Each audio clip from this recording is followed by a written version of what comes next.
हुजूर ने फरमाया किसी बीमार को देख के, मुसीबत वाले को देख के ये दुआ पढ़ो, तुम उस मुसीबत में शिकार नहीं होंगे।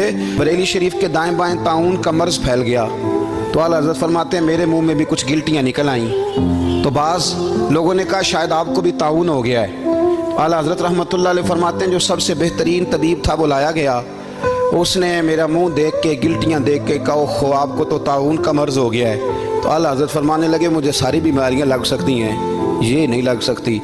उसने कहा हकीम मैं हूँ कि आप हैं? फरमाया नहीं आप ही हैं, पर ये बीमारी मुझे नहीं लग सकती, ये मुझे हो नहीं सकती।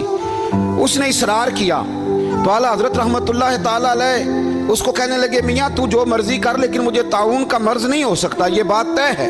वो नाराज़ होकर चला गया। अब ताउन की जो गिल्टियाँ होती थी ना वो बड़े बड़े महीनों नहीं जाती थी, तकलीफ रहती थी। आला हज़रत कहते हैं मैंने उसी रात ना थोड़ी सी काली मिर्चों का सफ़ूफ बनाया और मिसवाक में रख के जब मुंह के अंदर छिड़का तो थोड़ा सा खून निकला और मेरा मुंह बिल्कुल ठीक हो गया।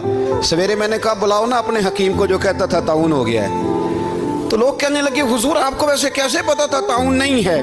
फरमाने लगे पता इस तरह था कि अल्लाह के रसूल सल्लल्लाहु अलैहि वसल्लम ने एक दुआ इरशाद फरमाई है। फरमाया किसी मरीज़ को देख के पढ़ लो अल्हम्दुलिल्लाहिल्लज़ी मिम्मब्तलाका बिही वफ़द्दलनी अला कसीरिम मिम्मन खलका तफ़दीला। हुजूर ने फरमाया किसी बीमार को देख के, मुसीबत वाले को देख के ये दुआ पढ़ो, तुम उस मुसीबत में शिकार नहीं होंगे। फरमाने लगे मैंने ताउन के मरीज़ को देख के दुआ पढ़ ली थी। तारे टूट सकते हैं, चांद गिर सकता है, सूरज अपनी जगह छोड़ सकता है, पर मदीने वाले महबूब की बात गलत नहीं हो सकती।